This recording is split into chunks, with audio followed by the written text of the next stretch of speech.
Every week, Kostas has to drive miles to stock up in wood. Look, the sun's out, but we're very cold. We don't have money to pay for heating oil, so I need to go and buy wood for my fireplace. We're in Menidi, a province an hour's drive north of Athens.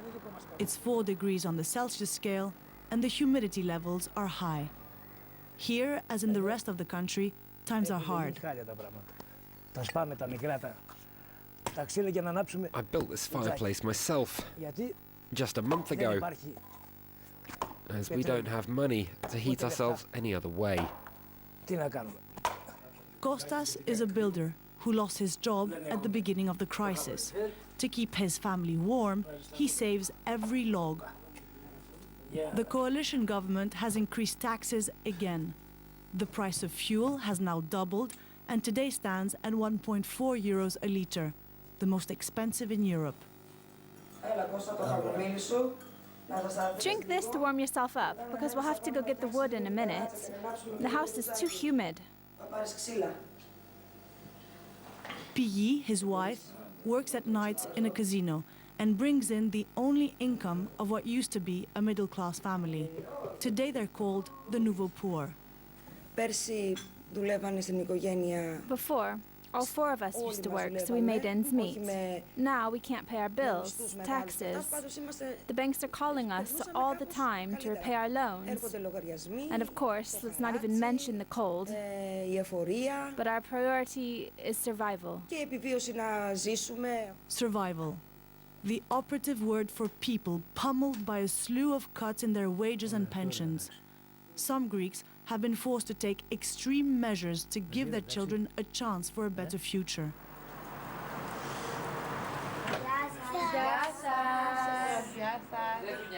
Play and laughter around a Christmas tree. Most of the kids in this children's village are orphans, but some come from families who have fallen victim to Greece's economic crisis. Victoria was forced to put her daughter in a care home. Like many Greeks, she has been living beneath the poverty line for the last 2 years. She agrees to talk to us on condition of anonymity. There were days we didn't have food, and there were times we didn't have electricity. It was a difficult choice at first. I thought about it for a long time because I really couldn't leave without my daughter. But I had no work, and there were so many expenses for her. I just couldn't afford it. More than a quarter of Greeks are now officially unemployed. Nearly 3.5 million people are in the grip of poverty. Even better off children have been affected by the austerity measures. Greece's cuts in education are among Europe's highest. Some pupils, like 15-year-old Anastasia, take lessons in containers, turned into makeshift classrooms, even during winter months. Look, I'm wearing a t-shirt, a sweater, another sweater, a coat, and a second coat. Because I'm cold in class and I just can't concentrate. When it rains, it doesn't really matter if you're inside or outside, because water comes in from everywhere. Our roofs aren't good enough. It's really bad. Anastasia's parents are jobless and trying to make ends meet, like dozens of people in this crowd. They agree to be filmed as discreetly as possible. Today, the anti-immigrant party Golden Dawn is distributing free food and clothes, but to Greek nationals only. Measures like this have helped it reach out to public opinion and win 18 seats in parliament. In a country where politicians are embroiled in corruption scandals, the ultra-nationalist party has seen its popularity jump from 0.4 to 12% in 3 years. I've been unemployed for 2 years. Golden Dawn gives back to the Greek people. It keeps all the money it needs for its expenses and gives out the rest. That's important. Other politicians just put it in their pocket, whereas here, they understand our needs and act on it. But there is another side to Golden Dawn, a more violent one. The growing appeal of fascism has led to a surge of racist attacks, even in children's playgrounds. As authorities struggle to curb the influx of illegal migrants hoping to get to Europe, foreigners in this debt-hobbled country have become scapegoats. Just like Lukas, an 18-year-old Polish immigrant.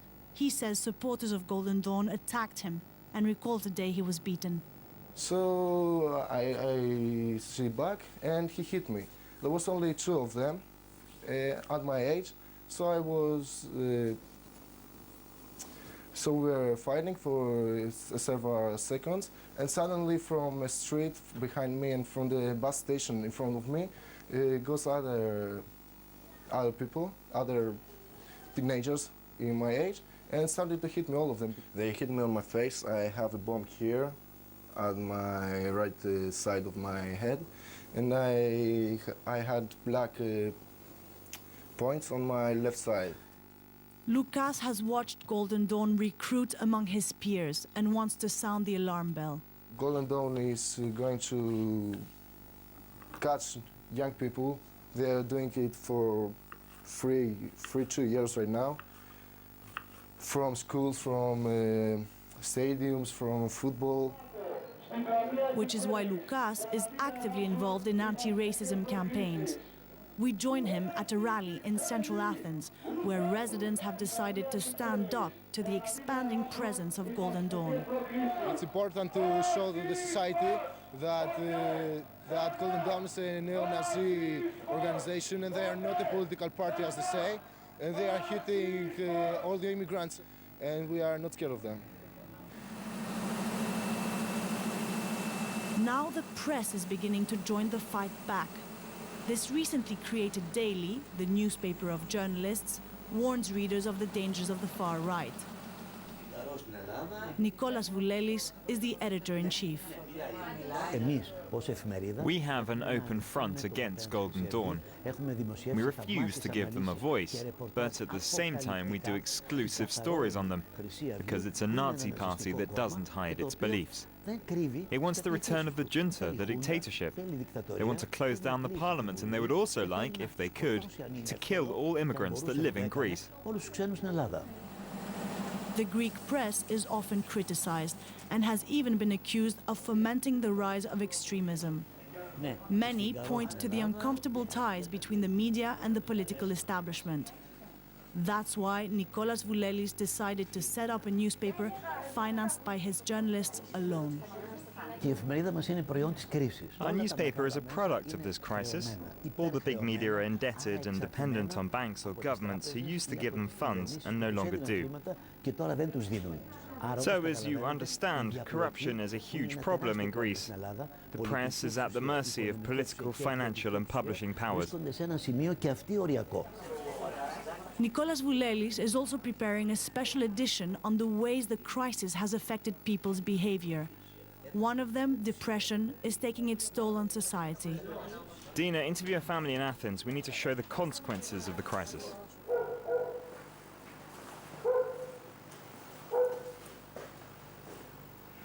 We follow Dina on the job as she interviews people from all walks of life. She draws the portrait of a society sinking into despair.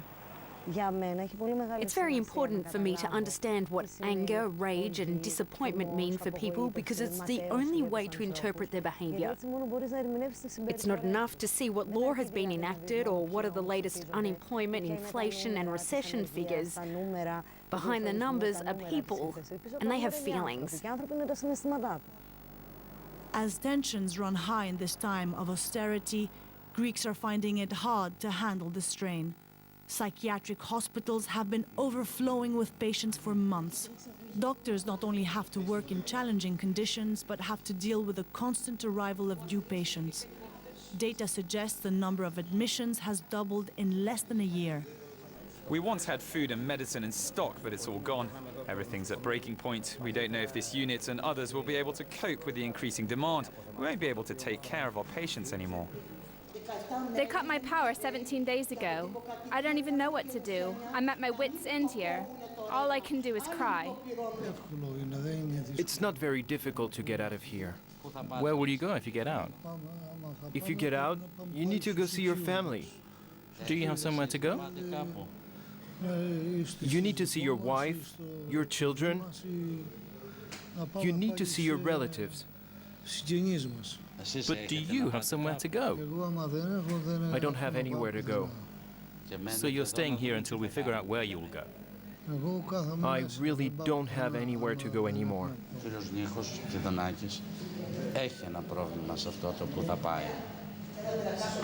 Nikos has a problem. We used to have homes for our patients to help reintegrate them into society. But with the crisis and the cuts, they can't operate as they used to. And there's been a huge increase in the number of patients.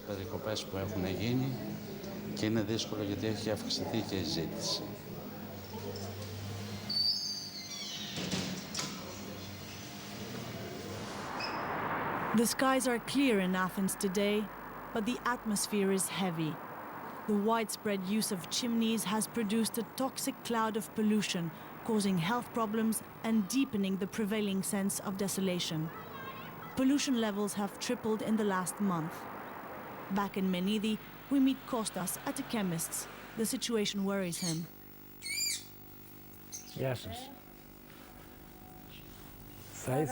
I have some breathing problems. Do you think it's because of my fireplace, like they say on TV? You need to go to a doctor. I can't really help you. Please, anything. The more austerity the Greeks are made to swallow, the greater the pressure they feel. Yet the measures dictated by the country's international lenders for the past 3 years have failed to cure Greece's debt problems. As the contagion spreads to the continent, a question emerges. How will Europe's sick man ever recover?